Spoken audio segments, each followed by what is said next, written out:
अग्निशमन विभागात नवीन पदभरती प्रक्रिया लवकरच सुरू होणार आहे. नोकरीच्या शोधात असलेल्या उमेदवारांसाठी ही एक आनंदाची बातमी आहे.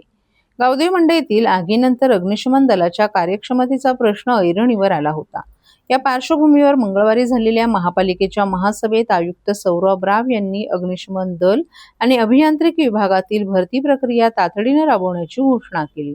या प्रक्रियेला प्राधान्य देत पुढील 2 दिवसात जाहिरात प्रसिद्ध केली जाईल, असं राव यांनी नमूद केले.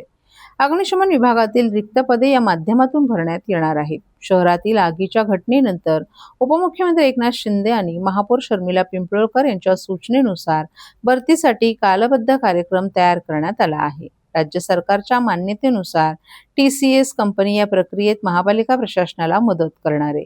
काही तांत्रिक आणि प्रशासकीय कारणांमुळे ही भरती प्रक्रिया रखडली होती, असं आयुक्त राव यांनी स्पष्ट केले. जुन्या जाहिरातीनुसारच भरती प्रक्रिया राबवण्यासंदर्भात TCSच्या पथकाशी चर्चा झाली असून लवकरच प्रक्रिया सुरू होणार असून येत्या 3 महिन्यात ही भरती पूर्ण होईल, असा विश्वासही त्यांनी व्यक्त केलाय.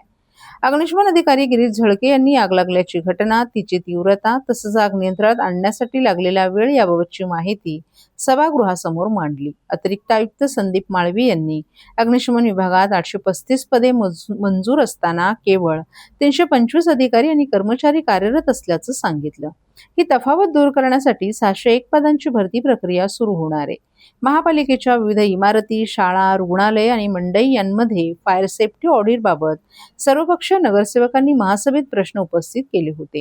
या पार्श्वभूमीवर ही प्रक्रिया दरवर्षी नियमितपणे होणे आवश्यक असल्याचं सांगण्यात आलं.